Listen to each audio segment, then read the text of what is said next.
Hello, welcome to the show, everybody. I have been tattooing for over 20 years now, and I make this show to help tattoo lovers find the best possible tattoo artists for their specific tattoo ideas. And at the same time, I want to teach you guys how to spot some of those hack tattooers that are out there that are going to leave you disappointed every time. So this week, I got an email from a viewer named Abby. She's out in Pennsylvania, and she wants help finding an artist that specializes in watercolor tattoos. Now, my clients will often request that I do watercolor style designs for them, and that's cool, I'm definitely down, but I've learned that there's often misconceptions about what watercolor style really is. So stick around. I'm gonna explain in this episode what watercolor is and what it really isn't. And per usual, I'm gonna start with the worst first. So let's break it down.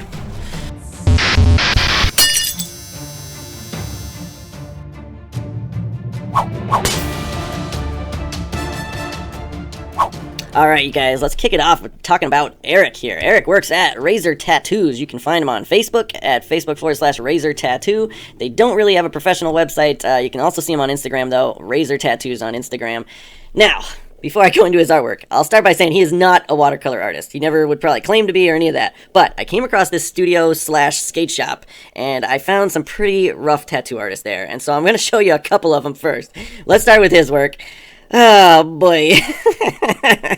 Now, this could be a cool-ass piece. Like, I would love it if a client came in asking for a giant Viking-style sleeve like this, but man, this just looks weird. This just looks like some giant guy with eyes that are far too far apart, wearing some kind of mask, and man, what is up with that beard? There's like ghosts in it or something. That's just strange, very strange. He made a mistake of using an outliner here on the hair. This is something that, unless you're doing American traditional style tattoos or something, usually you're not going to use an outliner on hair, which you could tell he's obviously trying to shade it to be realistic.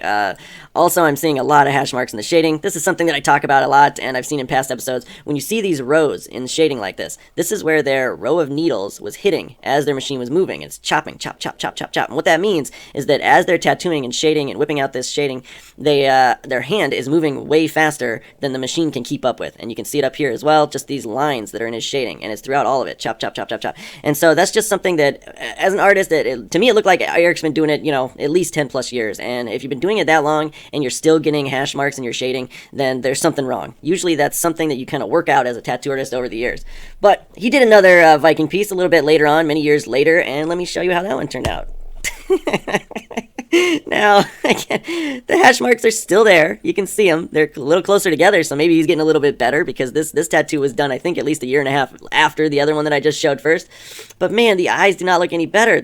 He looks a little cross-eyed in this eye, doesn't he? Is that just me? And what is up with the beard? I mean, years more of experience and you still do a weird scraggly beard? They're like identical. Let me show you those. They're like identical beards. Oh, that's so disappointing. Also, look at this ear here. I think, Eric, you're missing a fold in the ear, man. Ears aren't just one giant black hole. There should be a fold in that ear there. And mainly, the thing you guys gotta look out for if you're searching for a tattoo artist, if you're seeing pictures of their tattoos just covered in blood and plasma like this, that to me, one of two things happened there. Either he was too lazy to clean it off well before he took a picture, or he did wipe it down, and it just kept pouring out blood before he could get the camera phone out of his pocket. And that's most likely the scenario when you see tattoos that are super bloody. It just means the skin was super beat up. They just overworked it, and it totally makes sense. Gray wash does not do nearly as much damage as color does. So he gray washed this, and then he colored this, and the color was still bleeding because it's just a lot more damage. And anytime you see a color that looks orange, but you're thinking maybe that could just be yellow with a bunch of blood in it, I mean, that's pretty glaring red flag to me. But overall, my main beef is just with the design. He's definitely not a realism artist. I can tell by these eyes. It's something and the beard. He definitely should not be attempting it.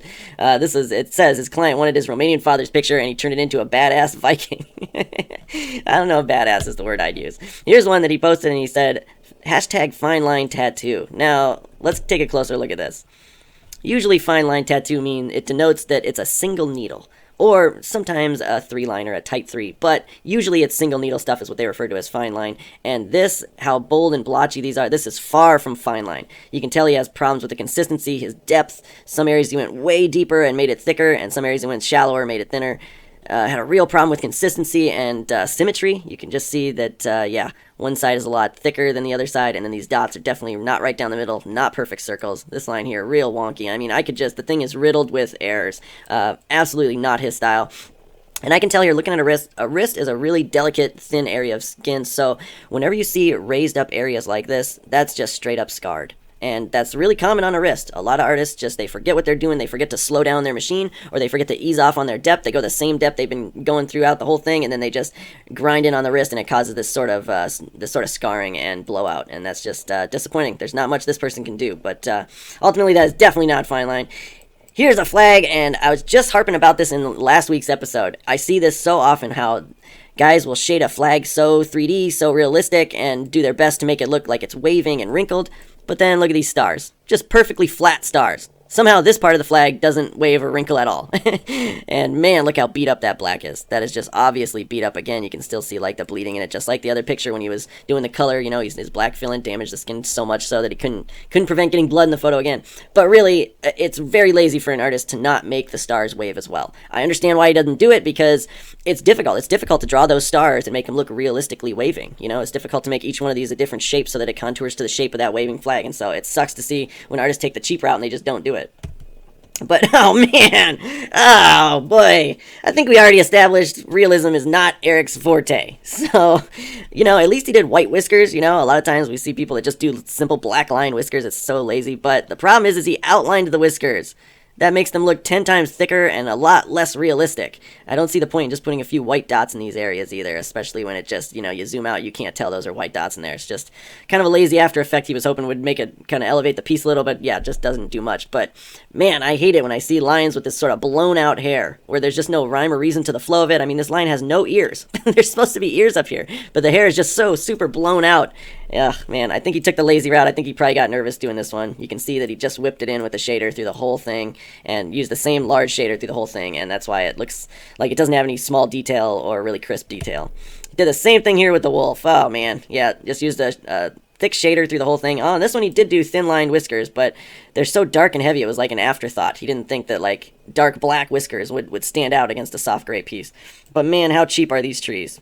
That is just disappointing. He had the liner out for the whiskers. He should have used that small liner in these trees to give him a lot more clean detail there, but he chose to use, like, it looks like a round shader, and that's what makes it look all muffled and, like, out of focus detail. Not sure what the shading here is either. Just really, really lazy choices. Really quick, lazy choices. Eric, man, I think you've been doing it way too long to be putting out cheap work like this after all these years, but ultimately, the buck stops with the owner. Somebody hired you, right? Well, let's break that down.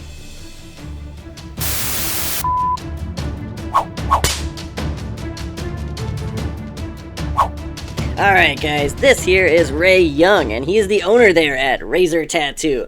And, boy, oh my gosh, look at this. It would not surprise you that his work is not much better than the work we were just seeing out of Eric. Oh, this is just sloppy stuff. Man, I gotta zoom in on some of this. Well, I can't even say it's detail. It's not detail. This is just jumbles of stuff. It's so hard to tell what's going on in there. I mean, it's obviously the Predator, and man, it's so disappointing. God, I would love to do a giant Predator like this. But look at this.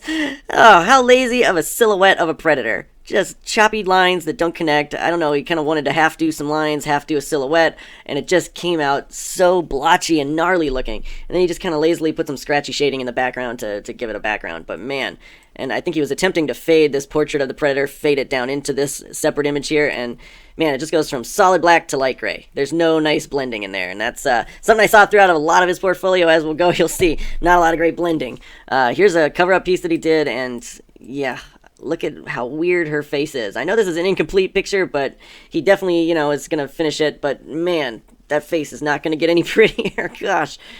Very disappointing to see these small, simple detail that he did in these and just a single tone of green. Just very, very disappointing. I don't know, maybe he's going to lighten it up later, but it just looks really dark and muddy, so I can tell that he has a hard time saturating his colors and a really hard time blending his colors.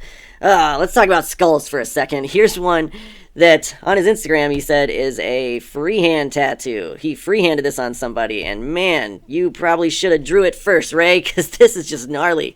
The nose is really high, just really warbly outside here. And usually these sugar skulls have really ornate symmetrical patterns, but I can tell he just kind of put some squiggles randomly throughout the thing and called it good. Just really disappointing. Decided to put white in the teeth and a couple of random places, but it really just does not pop because of how harsh the other purple and the gray wash is. You guys know I'm not a fan of mixing gray wash with colors. I don't like, especially the idea of gray washing something in the foreground and then coloring in the background, because color is always going to be brighter than gray wash, so it's always going to stand out more, and you don't want your background to stand out more than your foreground. So I always tend to think that this is the backwards way of doing it, where you gray wash foreground, color background.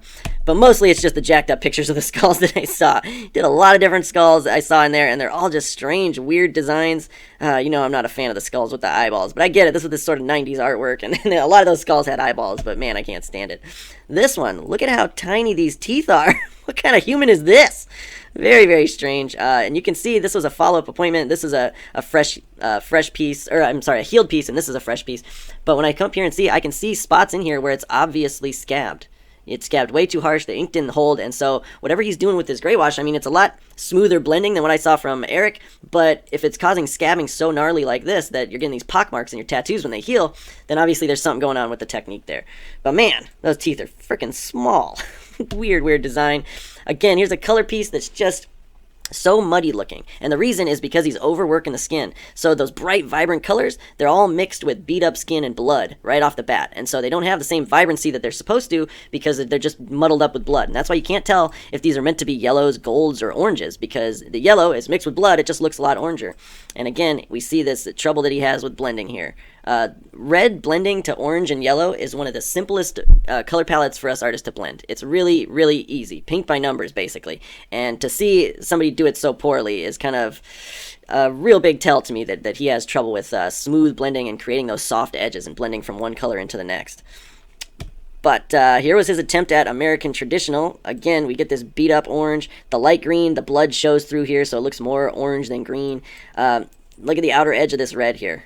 This is, again, a really glaring tell that he has a trouble creating that nice soft edge or that nice smooth blend. Now, if you're trained well and you have a good mentor that teaches you in the beginning, they're going to show you those tricks that you need to do that. But if you're teaching yourself, you're going to try to imitate how you might create a blend on a painting or with pencil sketching, and it's totally done differently. There's different techniques that need to be applied when tattooing that can't be applied in other types of art and vice versa. But yeah, just so much blood in all these guys' work, and they had one better artist at the studio that was a little bit better, but I'm not going to put him in this one.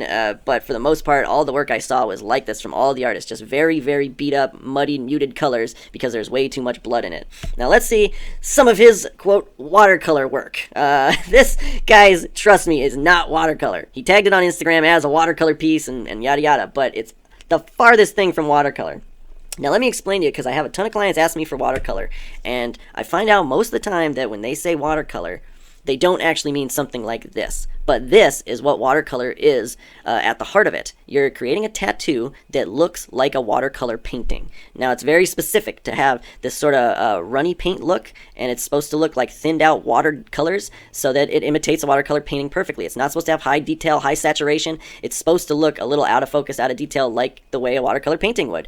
Now, more often than not, when a client comes to me and says, I want something watercolor, what they mean is something more like this. They think it means just bright, colorful, and maybe with a couple of paint drips or paint splats in there, and there's nothing wrong with that, but this is not what watercolor means. And so I like to be able to clarify that to you guys, because when you're looking for a watercolor tattoo artist, there's going to be a ton of them that say they know how to do watercolor, but most artists just know how to do bright, colorful stuff with drippy paint, right? And that's cool, it looks great, but that's not watercolor. So if you're actually looking for watercolor, you want to find an artist that's more keen to realism with color, because that's what watercolor is. You're imitating the realistic look of a watercolor painting. Now, of course, these birds aren't done in photorealism, but this is a realistic copy of a watercolor painting, and that's what makes it a form of realism. So that's what will help you find an artist that actually does watercolor well, not an artist that's just going to do this and just put this kind of jumbled mess of colors with no real rhyme or reason to it. And then here's another one he did, and you could tell like he has trouble with getting those colors bright, and so look at her skin type. He just blew up the brightness or the saturation on this one to make it look brighter than it really is, because once again, his color application is really poor. He gets a lot of that blood in there, a lot of beat up skin, the redness of the skin. Also, it just mutes out those colors, makes them look really dull at first. Here's the last one I'll show you guys. This was probably the best one, even though it's really just, the saturation in there is really poor, but it's closer to watercolor. It's closer to a watercolor painting than most of his other ones. But yeah, again, just real lazy choices, just some streaking of colors here and there, and it's really disheartening to see that. Ray, you've been doing it way too long to have not improved any in the last decade. Your skate shop is awesome. That's a wonderful business, but mixing a tattoo shop with it when you guys clearly are not, we're not professionally trained or properly trained. Man, I just cannot recommend people go check them out. Definitely, if you're out there in Pennsylvania, stay away from this studio for artwork. Definitely go get your skateboard there, not your artwork. But stick around. We found a watercolor artist for Abby that is going to blow your mind. Alright guys, before I move on to the next artist, real quick, I just want to remind everybody that if you're out there looking to get a tattoo and you want our help finding a tattoo artist, it's no problem. Just send an email to TheHackHunters@gmail.com. Let us know what city you're in and let us know what style of tattoo you're looking to get, and we'll definitely help you out. Alright, that's it. Now let's get back to the artwork.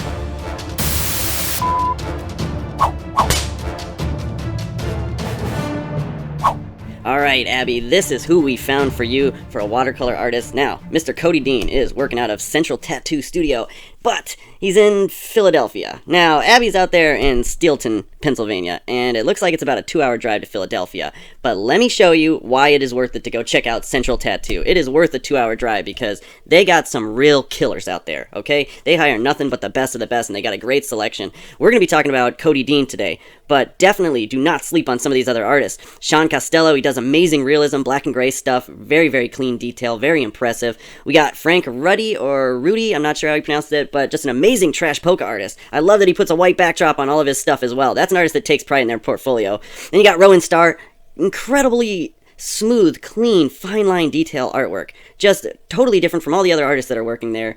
And then you got Pete Zebley, does some amazing sort of antique floral design color stuff, really high detail, small color realism stuff.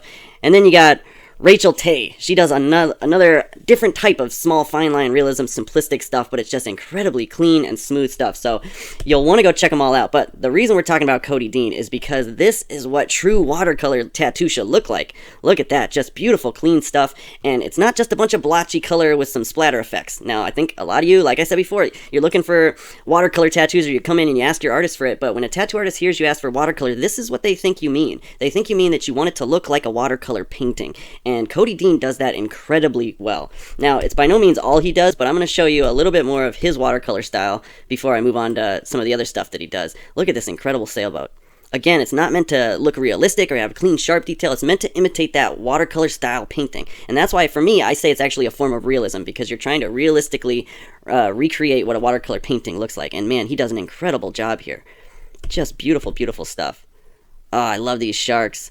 That is a very creative way of converting them into watercolor. Now, technically, I think adding white in there is not really authentically watercolor, but he does some amazing white work, as you'll see as I move on here. But I'm not even going to knock him for that, especially when he's choosing to use that white work on somebody with such a fair skin tone. You know that white is just going to be such a crisp, clean accent that'll stand the test of time very easily, especially on her skin tone.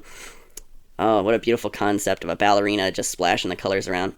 Now, this is more of what you'll see in his portfolio, is these sort of realistic, pure color outlined floral designs, and he does them beautifully. But I just first wanted to show you what some true watercolor actually looks like. Now, this one, look how small this is. I mean, it's not tiny, but, you know, compared to most of his work, this is pretty small. And I had to show it, though, because when you really zoom in and look at how much different color tones that he crammed into here. Look at these little magenta accents in here, the small little drip splash details in the blues. Just incredible how many colors and how much time and effort he would put into something so small. The blue accents around the nose there and the nostrils. Yeah, this is the kind of artist that you want to look for, and I say it again and again. You want to find an artist where you can see that they put time and effort even in the smaller tattoos that they do. But look at this. Beautiful, beautiful piece. Great choice to choose this this soft blue, this robin's egg blue that he did in the background, and just saturate it, because not only does it accentuate the pinks and the magentas that he has in there, but it's not going to muddy up the similar tones like in the greens and stuff. So it was just a brilliant choice, and I've seen that throughout his whole portfolio. A lot of very, very intelligent choices throughout. And this is sort of his wheelhouse right here. And this to me is just mind-blowing, because if a client came in and asked me for this is not the style of art that I do. So if you're asking the wrong artist to do something like this, they would say it's a nightmare. Because for me, this is a nightmare to do. It's not what I do. It's not my forte. And that's the reason I make this show. I want to emphasize to people that you got to find the right artist for the right job. It's not a you pick it, we stick it kind of thing anywhere you go. You know, it's not like McDonald's. You can go to any McDonald's and get basically the same Big Mac. But that's not the case with tattoo studios. You can't bring any artwork to any artist and hope to get the right outcome, especially something like the type of artwork that he does. It's very, very custom, and it's very specific to his style. He spent his whole career mastering it. Definitely go check out his Instagram, because this stuff, it goes on for years. He's been doing this and perfecting it for years, and it absolutely shows. With this particular piece, I give him major credit for not putting a ton of detail in the ditch of the arm here. A lot of artists make that mistake. They might put some important lining or a heavy detail right in the ditch of the arm there. But I'm telling you, as you're walking around while that's healing, your arm's going to be moving and stretching and compressing that ink in that area, and it's just not going to heal as well. So it's a very smart, intelligent choice to just put some abstract background detail there that if it doesn't heal perfectly, it's very easy to touch up and nobody's going to notice. Oh, wow. Every single one of these just blows my mind. He's got great depth in there. I love the use of black. It looks real rich, real deep. And then if you really zoom in on these greens, look at this. How many greens would you guess are in there? Because I'm counting like black, and then we got a green concentrate, and then we got a dark green, medium green, light green highlight. Like there's 4, 5, or 6 in there, and it's just mind-blowing to me that he spends that type of time and effort on every one of his clients, big to small. I love that he didn't cheap out on the leaves. We see that so many times in this show where artists just make these quick little green and black triangles and they're just lazily put on there. That is definitely not his style. Wow, on a neck. This is some very impressive color saturation for a neck, but there's something really, really impressive about this. Usually, when you do a foreground in a specific color, like he chose these magentas here, you're not going to choose magenta for the background as well. And the reason is because you don't want the background and foreground to blur together, right? Well, he made an incredible choice here with these green highlights, these green vein lines around here, just around the outer edge, and it's just enough so that that absolutely stands out from the background, even though the background's the same color as the foreground. That's just, again, a very intelligent choice. It shows he's been doing this a long time. He knew exactly what he needed there to differentiate the two, especially on a spot like a neck where everybody's going to be seeing it on a daily basis. You do not want your background blending with your foreground. Oh, wow. Wow, wow, wow. And I just seemed to be the same thing I said on every piece I'd come across on his. Wow, wow, wow. Look at those little bumps in the face. Look at all those little teeth in the arms there. Just every little bump. He turned a praying mantis into a beautiful creature. That is not an easy task. I mean, I think they're just cool as hell looking, and kudos to this client for going as big as they did, because, yeah, you shrink that down, and that is not going to look the same, but, man, beautiful, beautiful artwork. Yeah, I think this is called a lunar moth, I believe, and he did a great job. I've seen some really cheaped out lunar moths where the antennae here are not soft and fuzzy. That's sort of their standout feature. They have these really kind of soft, fine antennas, and he did a good job on those on the accent. I like the out of focus background that he did, where it's not taking away from the detail in the foreground. Man, just incredible stuff all around. Look at how many vein lines he chooses to put in there.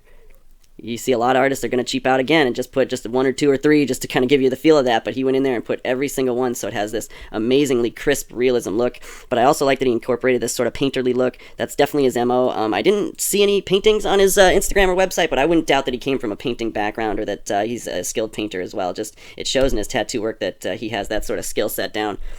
I saw a lot of this kind of stuff. He's great at compiling sleeves, great at choosing where the colors go, great at incorporating the right kind of background, the right amount of background. Oh, very, very cool. Look at this. Now you see a ton of people with floral sleeves. That's overplayed, right? That's everybody's seen that. Nobody gets a foliage sleeve, right? Just leaves. That is just incredible. I like how many different variations of leaves he chose, and one really great choice, I think, is how rich and deep this black is. You know, you think that, man, he probably could have hid a cover-up in there. I don't think there was a cover-up in there, but he could have hid one in there. But, man, this is just beautiful choice, too, because it gives it this real dense jungle look, the fact that he incorporated such a rich black background in there. Wow, beautiful choice. And this is the last one I'll leave you on, but man, I could go on and on, you guys. Please go check out his Instagram along with the other artists there. Like I said, they got some real killers there at Central. I love studios that have a selection of artists like that all have their own specialty. Because as a client, you're going to want to go into a studio and you're hoping that there's an artist there that can fulfill your need. But a lot of studios, you walk in and every artist does the same style. They kind of tend to open studios together or work together because they all do the same style, but sometimes clients don't know that when they walk into a studio. They don't know that they're walking into, say, a studio that only does American traditional or whatnot. So I love it when there's studios like this where a client can walk in and they can refer you to the perfect artist for your needs. I'm going to zoom in on this here because look at all those textures. Look at how many tight color blends he made in there. Again, to me, this is a bit of a nightmare to have to do, and I don't even know how I wouldn't even know how to begin to compile something like this because it's so far beyond what I do on a daily basis, and that's why it's just incredibly impressive to me. You guys know that in this show, I try to look for not just artists that are great at applying tattoos that'll stand the test of time, that they have good application technique, they're trained well. Not just that, but I want to find and showcase artists that are unique, that have their own unique style of art. They've taken the medium of tattooing and they've created their own unique thing with it. And Cody here, you've absolutely done that, man. You're a brilliant artist. I was shocked so many times looking through your portfolio. I can't give you enough credit, man, and credit to all the guys down there at Central Tattoo. You guys are killing it. Please keep doing what you're doing. You're making the rest of us look good. Alright, you guys, that's it for this episode. Thanks so much for watching. Don't forget to subscribe. Hit that bell icon so you get notified. We put out new episodes every week. We go to different cities every week, and we might be coming to your city soon. So, stick around. We'll be back next week. And in the meantime, if you're hunting for an artist, don't forget to zoom in. Alright, we'll see you next week. Bye.